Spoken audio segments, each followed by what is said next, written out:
Boa noite, pessoal. Eu vi, eu vi não, né? Elisael falou aqui que vocês estavam com problema para entrar. O meu WhatsApp não está funcionando hoje, não sei, eu não consigo ver as mensagens. Mas aí eu tinha enviado o link até no Moodle, mas eu acredito que ficou naquela configuração de 30 minutos, por isso que vocês não receberam ainda o link. Mas vamos lá. Então, na nossa semana passada, né, a gente participou do evento da Semana do Meio Ambiente. A gente assistiu a palestra sobre as queimadas no Pantanal, que foi no horário da nossa aula, na quarta-feira. Um tema bem interessante, bem importante, né? Com a participação de alguns representantes até do Preve Fogo. Então, foi uma estratégia interessante participar do evento. Não era tão relacionado com a nossa disciplina, mas é importante a gente participar das atividades do campus também. Então, antes disso, a gente tinha programado uma atividade que era a leitura do artigo, na verdade, de um capítulo do livro. A gente tinha programado a leitura do capítulo 1 do livro A Educação que Desejamos, Novos Desafios e Como Chegar Lá, do professor José Manuel Moran. Esse livro ele é um pouquinho antigo, ele é de 2012, mas quando você começa a fazer a leitura dele, você percebe que os problemas ainda acontecem e que a gente ainda precisa avançar muito, mesmo passando 9 anos aí mais ou menos da publicação do livro. Então a gente vai tentar discutir um pouquinho sobre esse capítulo, é um capítulo inicial do livro. Aqui tem todos os capítulos do livro, tem todos os capítulos, mas o que a gente vai discutir é só o capítulo inicial. Além do capítulo do livro, deixa eu só abrir aqui. Então, tentei colocar numa qualidade melhor aqui. É um livro que eu tenho, mas eu não tenho ele em PDF, então eu escaneei aqui os capítulos e coloquei para vocês. Mas eu acho que deu para ler, eu acho que não ficou tão ruim não a leitura. Então, além do capítulo do livro, a gente tinha um vídeo. O vídeo ele faz parte de um evento online, e a ideia é só a gente conhecer um pouco desses recursos. Vou só tirar o som aqui. Conhecer um pouco desses recursos aqui do Google, que a gente pode usar, né, como algum potencial para as nossas aulas. Então, tem algumas ferramentas que a gente já utiliza, mas tem outros recursos que são bem interessantes, algumas ferramentas que é possível adicionar na plataforma do Google, né, para auxiliar as pessoas que têm algum tipo de dificuldade, né, de deficiência. Então, tem alguns recursos, algumas tecnologias assistivas que a gente pode utilizar também. Então, o pessoal vai comentando uma temática bem interessante. E aí, um ponto que eu queria falar desse Google for Education, existe até uma formação, uma certificação para professores atuarem, né, para eles terem vamos dizer assim, essa especialização que seria um educador Google. Então, tem alguns eventos, alguns ocorrem online, então é uma formação bem interessante, em cima das ferramentas do Google, né? A ideia é capacitar os professores em temáticas relacionadas às ferramentas que o Google disponibiliza. Da mesma forma, a Microsoft e outras empresas de tecnologia também têm formações nessa área. Então, o programa Google for Education é um programa também de formação, de capacitação para professores. E os professores que vão fazendo esses cursos, esses eventos, eles vão adquirindo um papel até de especialista Google. Deixa só eu abrir aqui só para mostrar a vocês.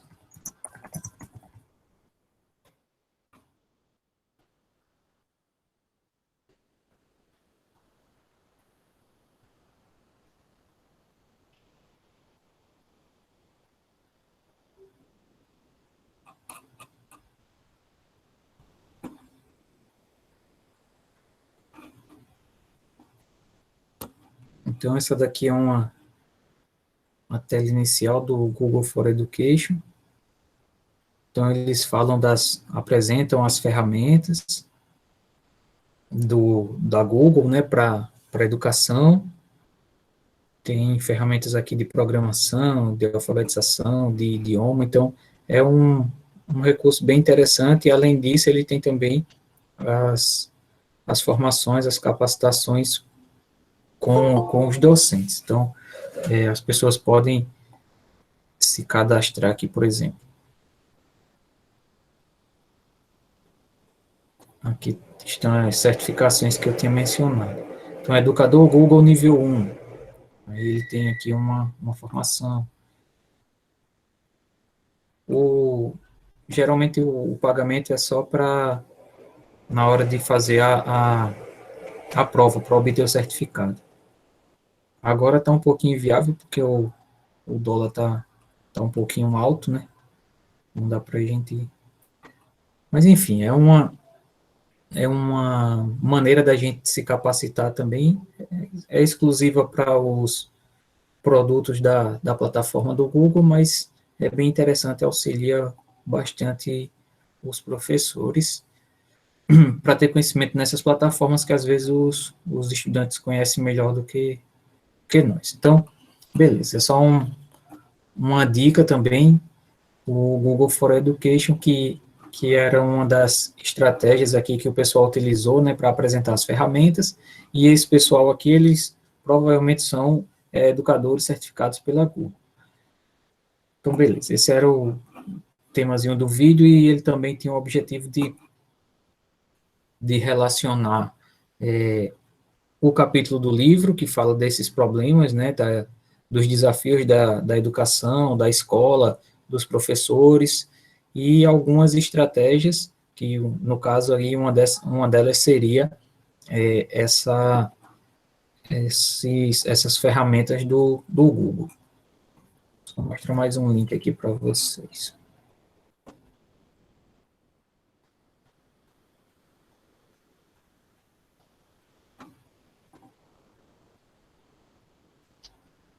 Então, aqui nesse canal aqui, também do Google for Education, ele tem alguns materiais em inglês, né, mas tem legenda.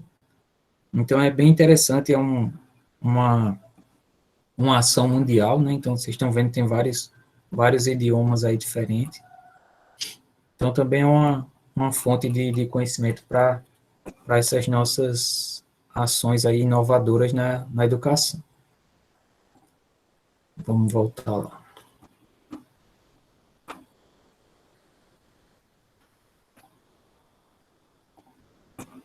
Vocês conseguiram participar da Semana do Meio Ambiente?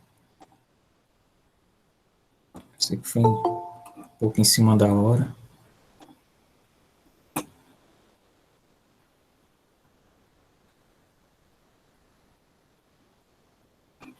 Tá. Então, vamos lá, mais um pouco aqui.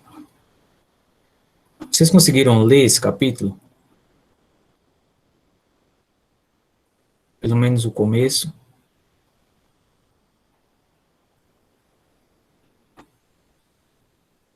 Beleza, Cláudio.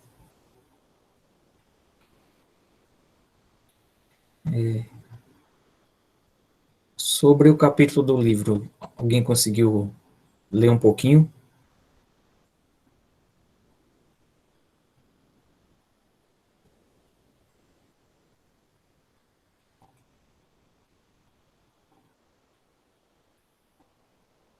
Então, vamos lá.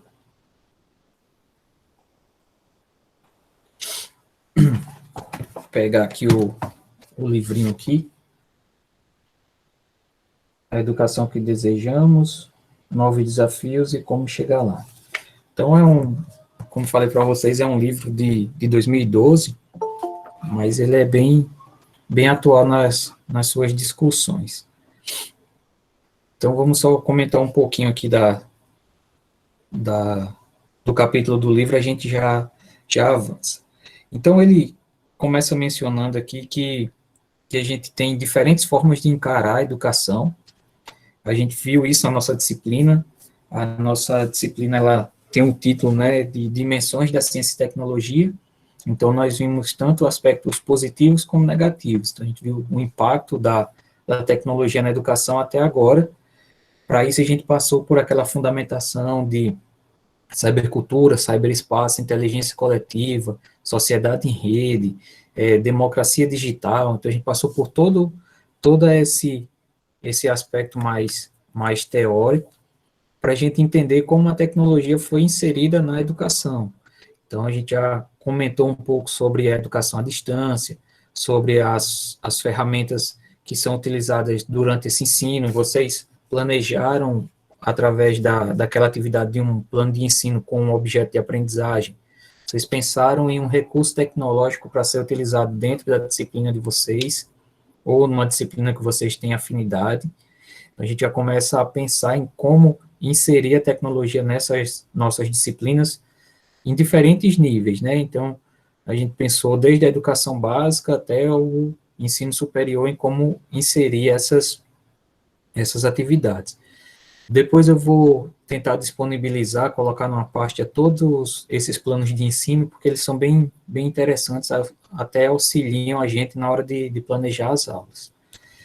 Então, no capítulo do livro, ele fala que a gente pode tentar provar que a educação é um desastre, e a gente pode até conseguir, porque a gente consegue mostrar os índices de reprovação, as dificuldades que a gente tem dentro da instituição, a infraestrutura.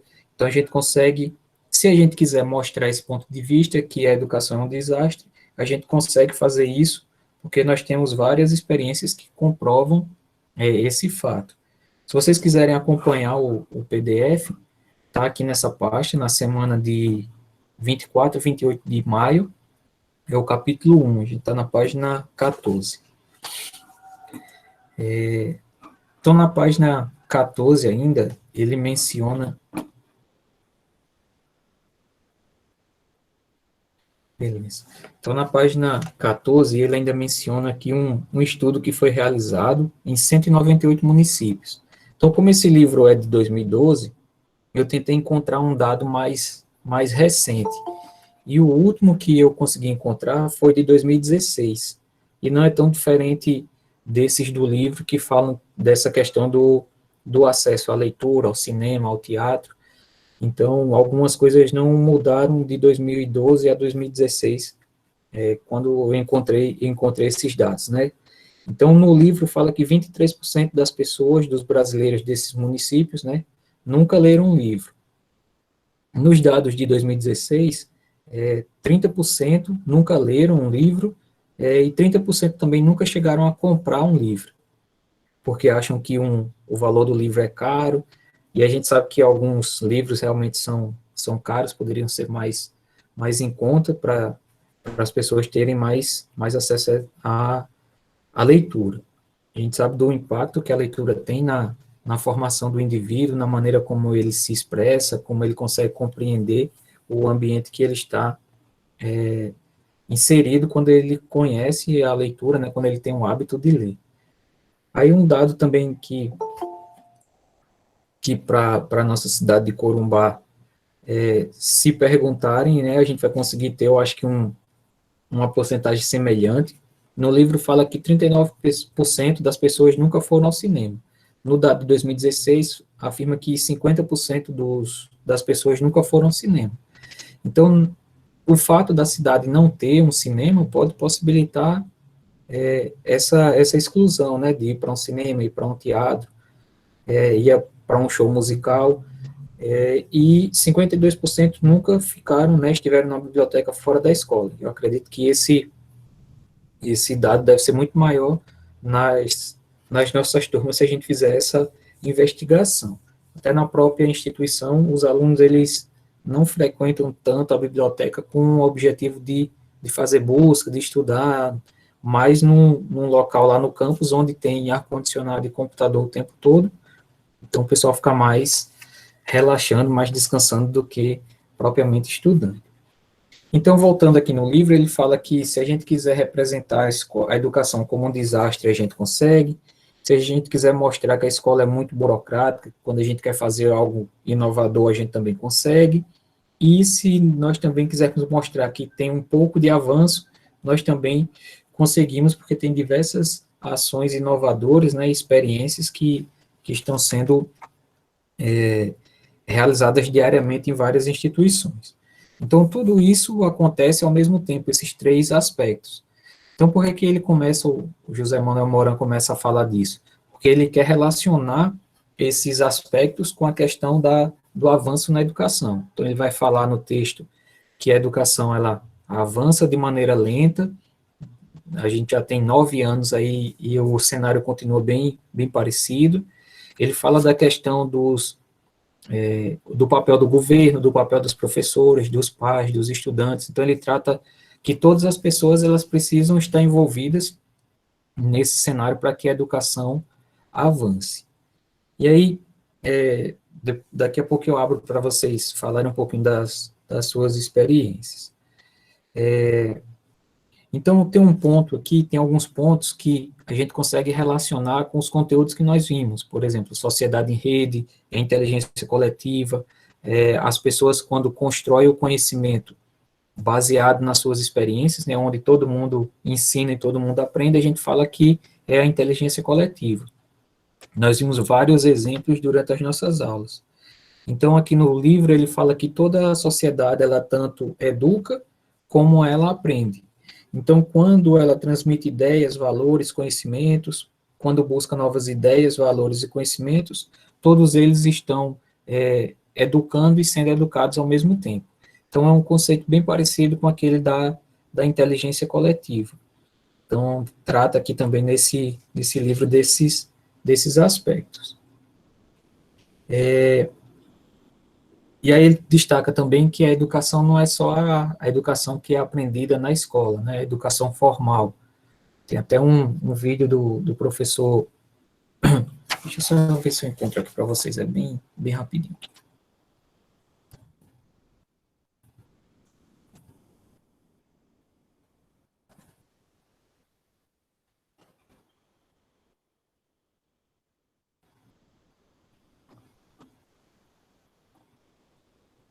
Tem um vídeo do Mário Sérgio Cortella que ele fala sobre educação.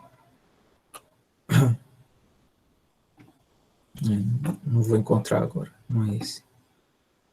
Eu vou tentar procurar o vídeo e mando para vocês.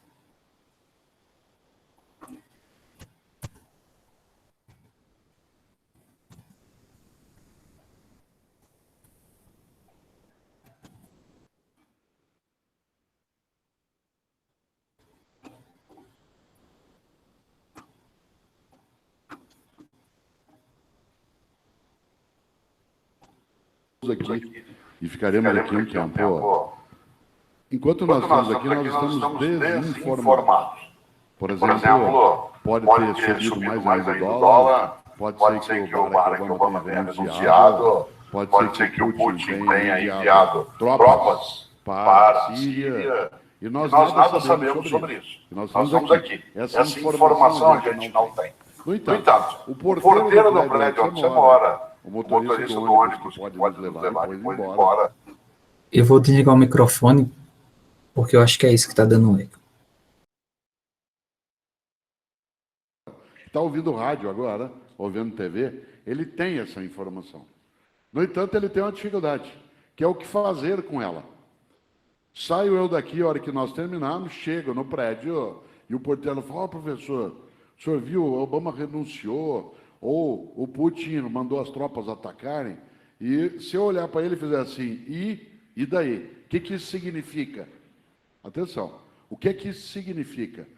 Ele vai dizer, olha, o Obama renunciou, o Putin vai ocupar a Síria, o dólar subiu. Eu falei, então, e o que isso significa? Ele disse, então, o Obama renunciou. Essa limitação interpretativa, ela é uma parte da indigência que nosso país ainda tem para a passagem da informação para o conhecimento. Eu não quero que esse porteiro, não quero que esse porteiro não saiba interpretar. Eu quero que ele saiba que se eleve o nível de educação nosso, de modo que ele entenda qual o significado de um movimento na Síria, a alteração de força com os Estados Unidos. É claro que, se a informação fosse conhecimento, as pessoas mais bem informadas e, portanto, conhecedoras seriam as que ouvem rádio, veem TV ou ficam na internet o tempo todo. Eu quero só concluir um pedacinho, Gilberto, já te passo. A informação é cumulativa, o conhecimento é seletivo, porque o conhecimento é a informação que você apropria. Apropriar é tornar próprio, tornar seu. Por exemplo, informação é esquecível, conhecimento é inesquecível. Se você aprendeu a fazer arroz, você não esquece, você perde a prática. Se você aprendeu a andar de bicicleta, você não esquece, você perde a prática. Se você aprendeu a fazer conta de cabeça, você não esquece, você perde a prática. Sabe o que é esquecível? A mera informação. Último exemplo. Cada um e cada uma aqui nesse auditório estudou pelo menos 10 anos de língua portuguesa. 10 anos. Se eu perguntar aqui agora, não vou perguntar, mas se eu perguntar qual é a diferença entre um adjunto adnominal e um complemento nominal? Você já soube isso um dia? Nunca soube. Você decorou. Se você soubesse, você me responderia agora. Porque aquilo que você sabe vai contigo para sempre.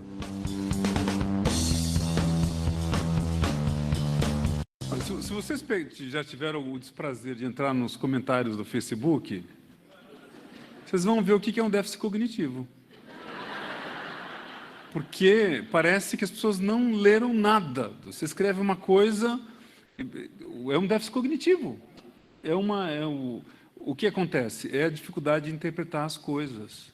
Você sabe que outro dia um aluno me perguntou pelo Facebook, eu não tenho um Facebook que eu administro, meu escritório que faz, mas ele mandou pelo Facebook, veio a pergunta, quem tinha sido o primeiro Freud? Porque o tempo todo está assim, porque segundo Freud, certo? Eu não soube responder. Como o Freud era judeu, e você também, não sei se você sabe. Deve ser o discípulo dele, o Freud II, da aristocracia. Agora, daí você vai, tente ver a interpretação dos textos nos comentários. Gente, só um minutinho, eles não combinaram isso não, viu? Por quê? Tente ver a interpretação, ou seja, transformar a informação em conhecimento também é o grande papel do professor. Essa história de que a escola vai ficar dando conteúdos, né, não existe mais, né? Imagine, se você, com tanto recurso online, com tantas aulas, com tanto vídeo, você vai lá aprender a mitocôndria em sala de aula, entendeu? O adjunto nominal. A escola tem que ser uma casa de curiosidades. E o professor tem que ser a pessoa que ensina o encanto da possibilidade. Fora disso, é melhor colocar um vídeo. Porque o vídeo vai até ser mais preciso. E de onde vem a palavra curioso? De onde? Eu digo que ele é o tesouro da juventude. Ele sempre sabe... Ele não começou a falar de datas ainda. Viu? É porque curiosidade tem a ver com hoje que dia que é? Hoje é 20 de outubro. O que aconteceu em 20 hoje de outubro? Hoje é o dia da Dama do Lago na mitologia céltica. Tá vendo? Quanto conhecimento realmente... Aquela que ajudou o Arthur a retirar Excalibur, a espada.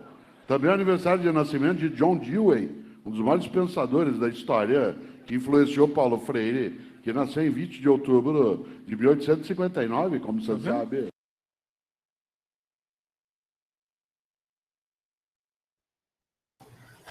Beleza. Então, aí nesse vídeo, depois eu mando o link para vocês, ele fala dessa questão de transformar, né, da informação ser transformada em conhecimento. A gente já viu essa discussão também nas aulas passadas, e a gente sabe da dificuldade que é dos nossos estudantes a transformarem, né, essa informação que a gente passa para eles em conhecimento por vários fatores, até a forma como a gente está ministrando, conduzindo a aula, às vezes não é tão atrativo para esse estudante. Então, aqui no livro também ele menciona esses aspectos, que a escola ela precisa encantar os alunos, ela precisa motivar para que os alunos participem, mas ela não fala que o papel é só do professor. Então, todos os envolvidos, né, os pais, a escola, a direção, o governo, então todas essas instituições precisam colaborar, de certa forma, para que a escola atinja o seu objetivo. Outro ponto que ele fala aqui, que é bem interessante, eu separei aqui também um link para vocês, é que ele fala fala dessa ideia da questão do maker. Não sei se vocês já ouviram falar dessa educação onde as pessoas colocam a mão na massa, onde a gente aprende fazendo. Então, tem um movimento na educação que chama de cultura maker. Eu vou só abrir um link aqui para mostrar para vocês. Então, no movimento maker, aqui. Então, no movimento maker, a ideia é que o aluno ele seja o protagonista. Então, ele vai aprender os conceitos, ele pode ter essa parte teórica, mas ele vai trabalhar de maneira prática depois em algum momento. Então, com isso, ele vai aprender baseado nas suas experiências. Ele vai errar, vai acertar, vai contribuir com outros colegas através dessa forma de aprendizagem. Como se fosse um tipo de metodologia ativa, né? Metodologia ativa é um tema bem em vigor, né, nos últimos anos. Então, falam-se muito sobre metodologias ativas. Então, aqui, esses cursos, eles são do IF do Espírito Santo. Então, são cursos livres que os professores, qualquer pessoa pode fazer esse curso. Então, tem aqui o Educador Maker, aprendizagem baseada em projetos. Então, também é um tipo de metodologia ativa, né, aprendizagem em projetos, aprendizagem baseada em problemas. Tem esse segundo curso aqui, Ensino Mão na Massa. Tem o inicial, Educador Maker Primeiros Passos. E eu acho que esse aqui foi um curso que a turma já foi finalizada. Então, deixa eu só ver se eu consigo abrir aqui. Eu acho que eu não estou inscrito nesse.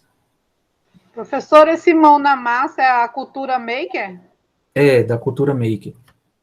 Aí ele vai relacionando com algumas ações, com alguns conteúdos de várias disciplinas. Então, ó, se vocês olharem aqui, o público-alvo são os profissionais de educação, não tem pré-requisito, né? Então ele vai falar, ó, da cultura maker, da mentalidade maker, a cultura maker na educação. Então, nesse curso aqui é um curso bem inicial, assim, sobre o que é o movimento. Então, assim, ó, você tem um período para concluir, depois que você se matricula, mas ele é um curso sem tutoria, né? Você não tem um tutor, você não tem um horário para realizar essas atividades, mas você tem um prazo que eles definem. Então, depois desse prazo, você perde a sua inscrição, mas pode fazer novamente, caso você queira. Então, assim, é um material bem interessante, é do IF do Espírito Santo, qualquer pessoa pode fazer esse curso, e a ideia deles, né, é disponibilizar esse curso para a maior quantidade de pessoas possível. Então, esse ponto, né, de aprender fazendo, a gente já viu também várias vezes naquela pirâmide que mostra como as pessoas aprendem. Então, aprende mais ensinando, né, fazendo, ou só escrevendo, ou só lendo, ou ouvindo. Então, cada uma tem um nível de assimilação do conteúdo. Então, aqui é uma estratégia, né, para tentar fazer esse recurso de aprender fazendo, chamado de educação maker.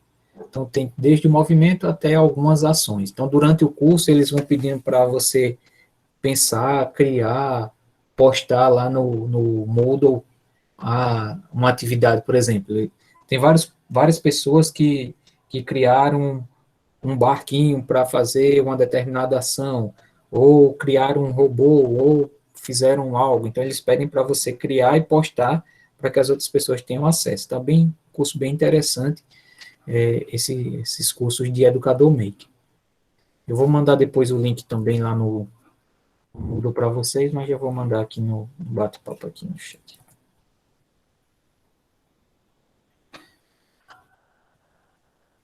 Beleza. Então, continuando lá no livro, aí esse ponto aí eu queria ouvir um pouquinho de vocês em relação às suas experiências, tanto como estudante como professor.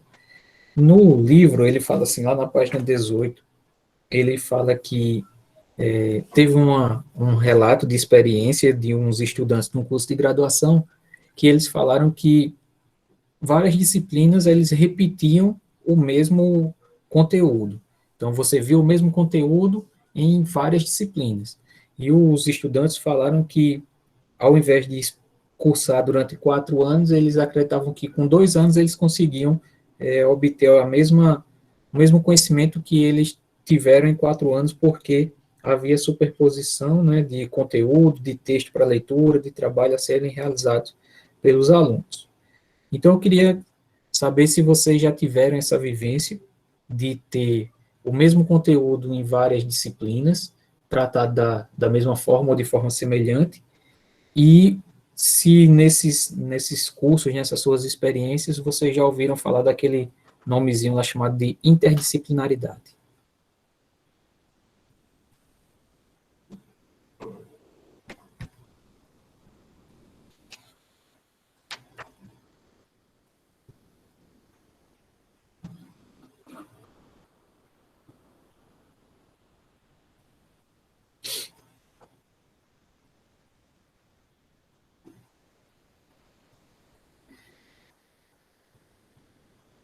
Mais à frente, no livro, ele vai falar de uma questão, deixa eu só interromper e colocar aqui para abrir outra tela aqui para vocês.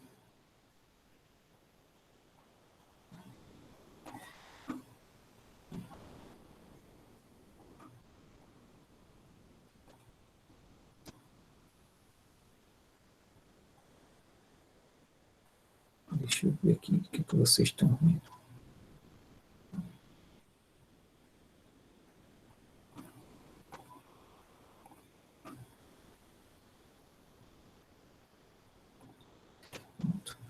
Então, mais à frente no texto, ele vai relacionar esses pontos que a gente está mencionando aqui com o projeto pedagógico do curso. Então, eu fui olhar quando foi criado o PPC do curso de vocês. Então, foi criado lá em 2014. Então, de 2014 para 2021, muita coisa mudou. Então, hoje, né, o PPC está passando por avaliação para ser modificado. Mas 7 anos depois, a gente vê que as disciplinas elas precisavam ter uma nova cara, porque o público muda. Por exemplo, quando esse curso ele foi criado, é uma exigência dos editais do IF que os professores que entrassem no IF eles tivessem experiência com docência. Então, uma das formas foi ofertar essa especialização em docência para a educação profissional científica e tecnológica. Uma parte das vagas seriam para os servidores que ingressassem no IF e outra parte das vagas para a comunidade externa. Então, hoje em dia, a gente tem mais pessoas da comunidade externa do que os docentes que eram o público-alvo, os docentes que ingressaram no IF, né, que eram o público-alvo dessa especialização.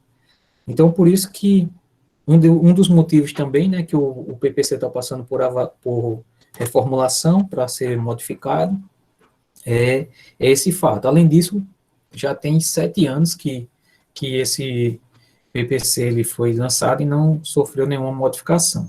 Então, quando eu ingressei em 2017, já havia uma proposta de atualização do PPC, mas até agora ela não foi finalizada. Então, o pessoal está realizando novamente um estudo para modificar algumas coisas da ementa, da disciplina, mas enfim, só para mostrar que a atualização, né, não acontece tão frequentemente. Então, passaram 7 anos até que houvesse uma atualização no planejamento pedagógico do curso, que impacta na disciplina, no conteúdo, na maneira como o professor ministra as aulas, na formação dos estudantes. Então, tudo isso é um fator determinante para a qualidade do ensino. Essa atualização aqui. É como se a gente tivesse, há 7 anos atrás, tratando com algumas temáticas que eram importantes nessa época e que elas podem não ser mais tão importantes nos dias atuais. Outro ponto também bem interessante que esse texto fala, lá na página 19, ele vai falar de uma coisa que é um pouco fora da nossa realidade ainda, mas que a gente precisa conhecer, que é o ensino personalizado.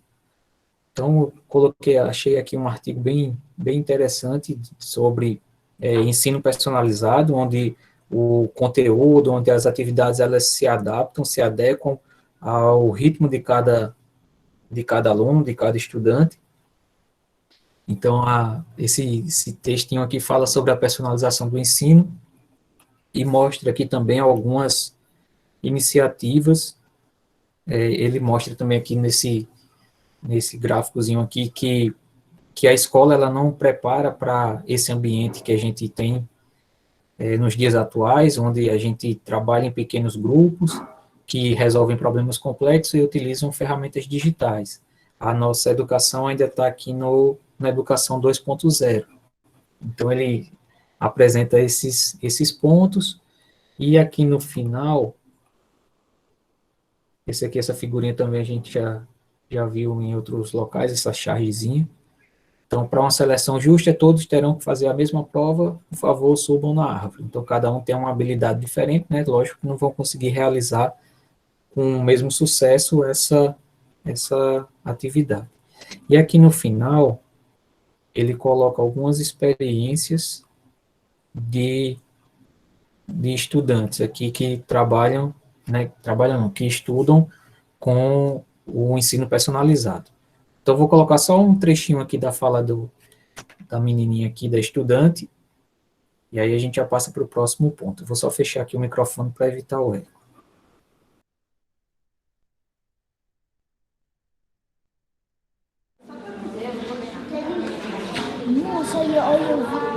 Eu gosto muito de estudar assim, porque você não precisa ficar na sala com uma carteira olhando para a lousa e a professora quiser que você estude, você estuda.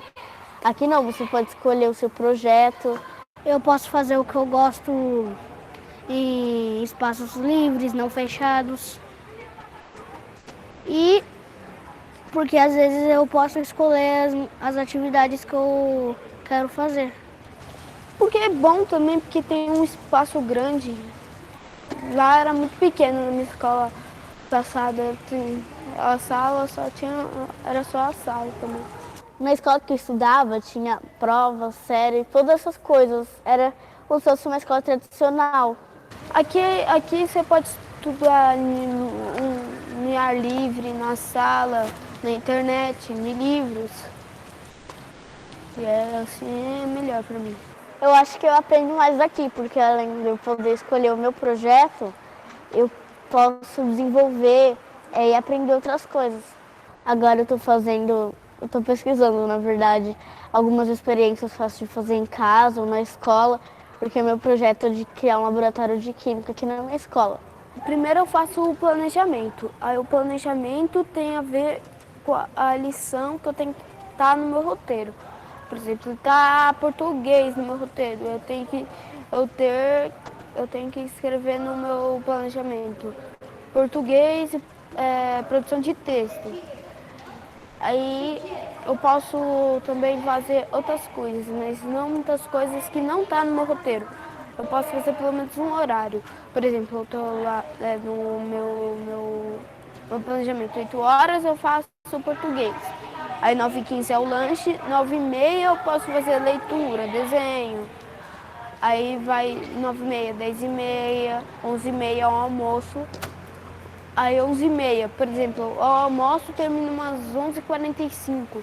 Aí de 11h45 até 1h eu fico livre. Aí 1h eu continuo os meus deveres que eu tenho que fazer. Normalmente eu escolho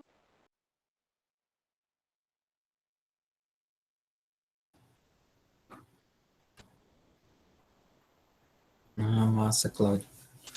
Então, esse ensino personalizado, vou também enviar esse link aqui, é só uma das estratégias também que podem ser utilizadas para auxiliar esse processo dessa educação inovadora, como ele vem falando no livro. Então, eu estou tentando relacionar sempre esses temas do livro com algo que a gente já viu nos nossos dias atuais. Então, só para finalizar aqui essa parte, também para ficar como uma dica para vocês, mais um canal aqui no YouTube, vamos dizer assim, que é bem interessante. Deixa eu só abrir aqui. Então, esse canal aqui é do Centro de Inovação para a Educação Brasileira.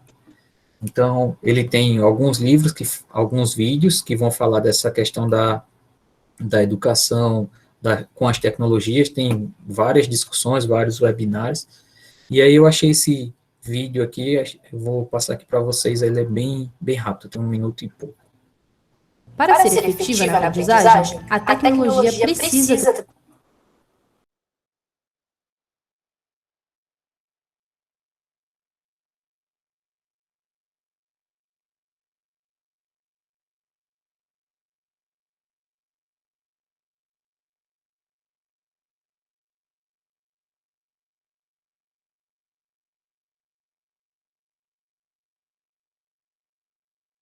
Para ser efetiva na aprendizagem, a tecnologia precisa transformar a prática pedagógica dos professores. Um exemplo de prática pedagógica inovadora é o ensino personalizado.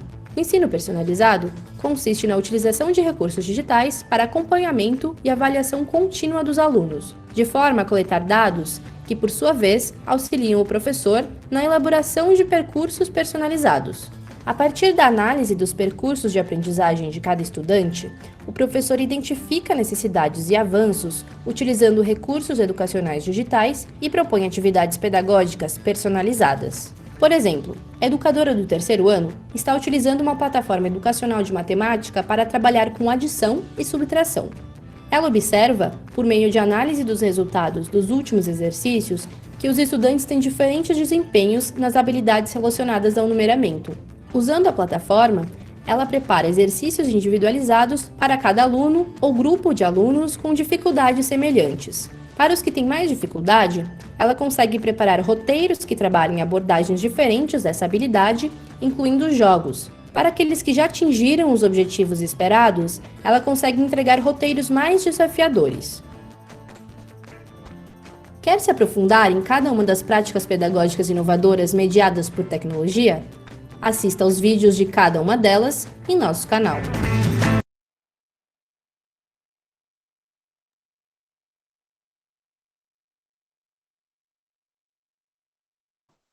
Beleza.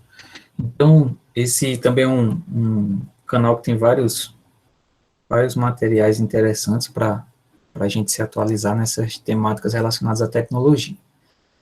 Então, só para a gente finalizar aqui a nossa atividade, eu vou compartilhar um link aqui com vocês, que a gente vai editar deixa eu só criar aqui o link rapidinho.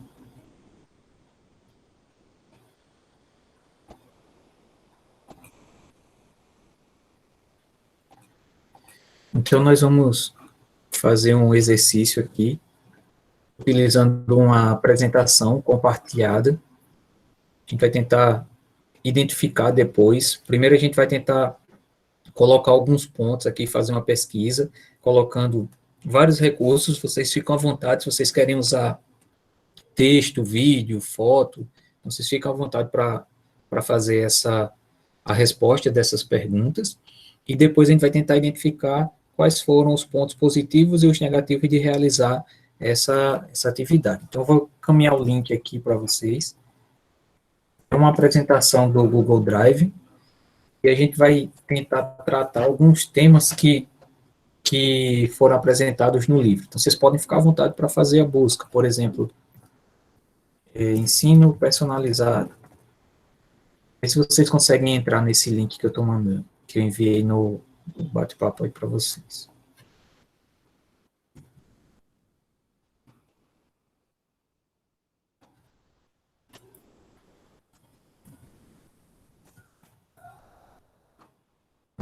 Então, vamos só tratar de 3 pontos. Então, vocês podem ficar à vontade para colocar materiais ou informações sobre ensino personalizado, MOOCs, que são os cursos massivos, como um exemplo daquele curso lá que eu mostrei para vocês do IF do Espírito Santo. Ele não é massivo, porque ele não tem os encontros online, os encontros online com as pessoas, não tem tutoria, mas é um curso livre, que tem como objetivo atender uma grande quantidade de pessoas. Então, a gente pode relacionar com os MOOCs e metodologias ativas. Então, vou deixar, a gente tem até 9h30, até 8h30, né? Uns 10 minutinhos, só para a gente depois identificar os pontos positivos e negativos. Já vou deixar aqui um slide para pontos positivos e negativos. Esse último aqui é só para os pontos positivos e negativos.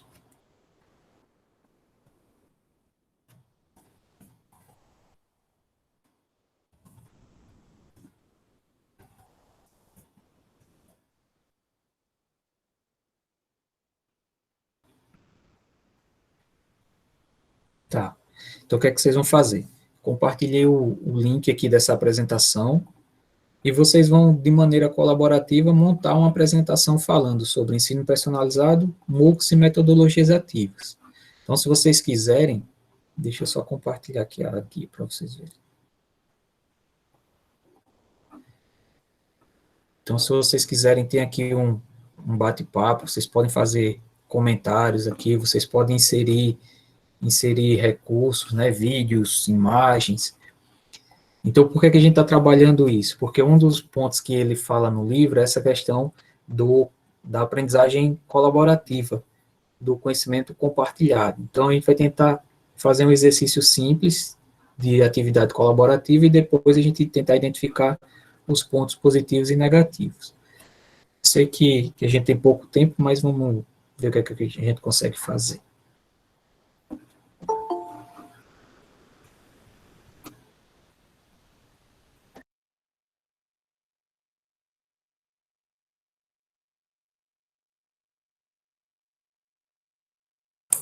O Dorgival, Pode falar, Cláudia.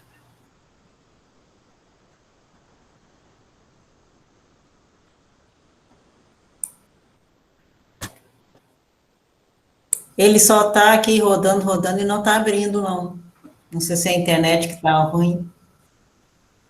Ou você não consegue abrir o arquivo que eu compartilhei, ou a minha apresentação. Não, ele só está... Não, O arquivo você o consegue. link que tu mandou, Ah, não está abrindo, né? ele só fica girando, girando, girando aqui e Então, não acho que é a abre. internet. Não.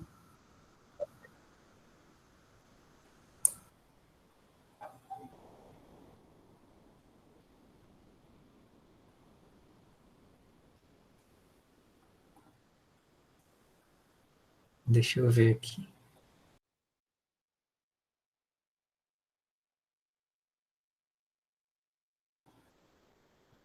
Eu acho que é a conexão. Vou tentar tirar essa imagem que eu coloquei aqui, ver se fica mais leve para ver se carrega.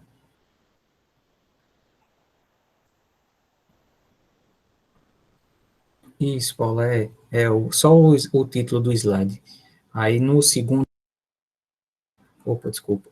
No segundo slide é sobre ensino personalizado, o terceiro sobre MOOCs e o quarto sobre metodologias ativas. Eu vou tirar esse de metodologias ativas para não ficar tão longo. Então, a ideia é só a gente fazer uma experiência dessa atividade compartilhada para a gente ver quais seriam os pontos positivos e negativos. Vou colocar aqui já um ponto negativo, que seria essa questão da conexão, do problema com a conexão com a internet.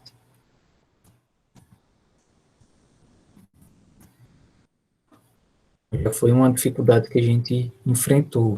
A outra dificuldade que o pessoal colocou nos comentários é que é difícil acessar com o celular.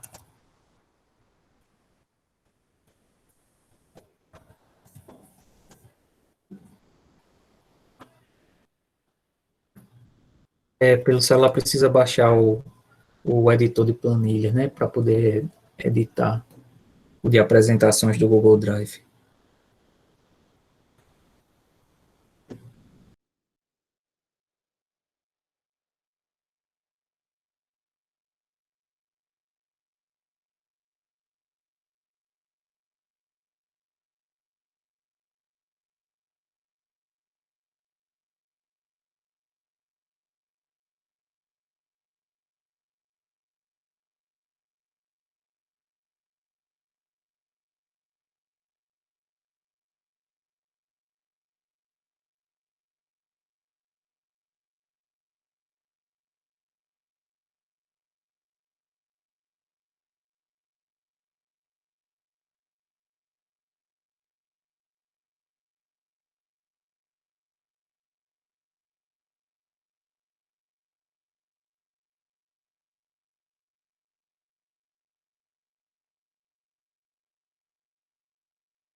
Oi, pessoal. Não, não estou falando, não. Estava só olhando lá o que vocês estão fazendo lá na apresentação.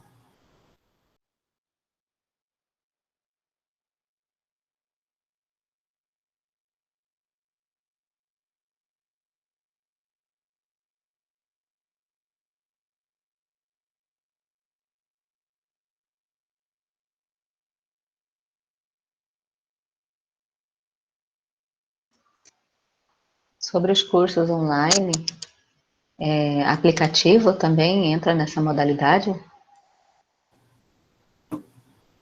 Então, que a ideia desse tipo de curso é atingir uma grande quantidade de pessoas. Tem algumas plataformas que elas são especializadas nessa modalidade de ensino, mas aí eu acho que um aplicativo, ele fica mais na categoria de mobile learning, que seria você usar o seu celular para aprender. Aí entraria, por exemplo, um podcast, um aplicativo como o Duolingo, acho que entraria nessa característica. Exatamente, eu pensei nos aplicativos de ensino de língua mesmo. Eu acho que seria mobile learning. Pode ser, mas pode ser um MOOC assim, no sentido que ele atinge muita gente, mas ele não tem a característica mais formal assim do ensino.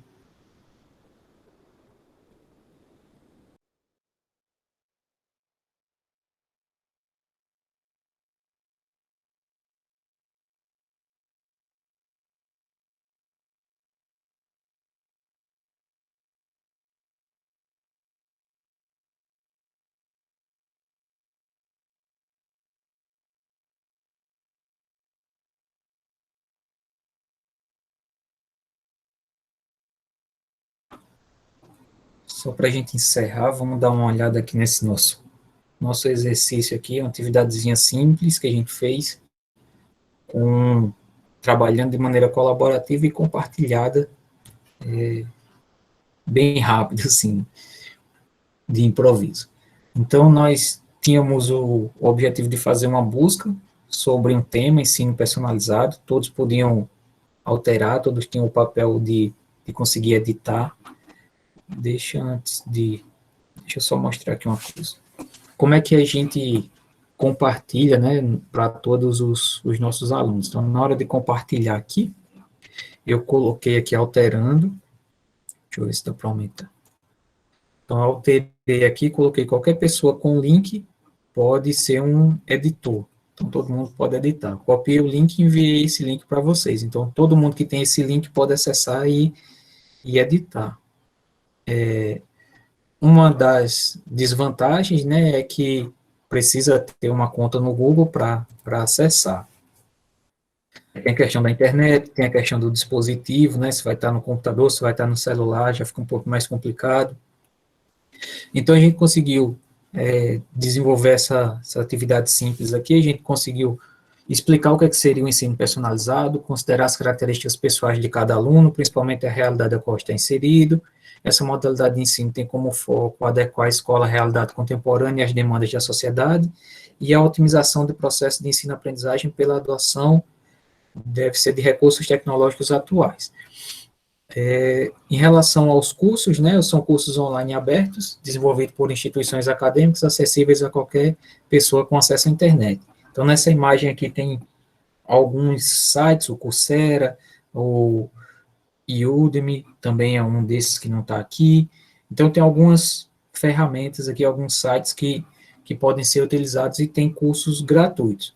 Geralmente, para realizar apenas a certificação é que eles cobram alguma taxa. Várias universidades ofertam, né, esses tipos de curso, a USP, a Unesp, a Unicamp, e uma dica aqui, uma possibilidade é cursar MOOCs que sejam complementares aos assuntos de suas pesquisas acadêmicas. Também é bem interessante mesmo, porque você tem aula com professores de instituições bem renomadas. Então, como ponto positivo, né, a gente conseguiu perceber que todos podem participar simultaneamente apresentando suas ideias, e negativos, a conexão com a internet, dificuldade para acessar com o celular, e quando mais de uma pessoa vai mexendo ao mesmo tempo, o slide vai se desorganizando. Então, esse problema aqui, o terceiro, acho que seria difícil da gente contornar numa turma de educação infantil, de ensino médio, porque os alunos começam a mexer mesmo, a apagar, a alterar, até no próprio bate-papo que tem lá na ferramenta, então tudo isso começa um pouquinho a prejudicar o andamento da atividade, mas aqui foi bem tranquilo. Então, beleza, pessoal, obrigado aí pela presença de vocês, pela participação nesse exercício. A gente encerra aqui um pouquinho mais cedo, 5 minutinhos mais cedo a nossa aula, e na próxima semana a gente não tem aula pelo Meet, né, mas tem algum exercício para a gente fazer lá, alguma discussão para a gente ver lá no Moodle. Então, obrigado mais uma vez, uma boa noite a todos, um bom descanso. Vou parar aqui a gravação, e daqui a pouco eu coloco o link para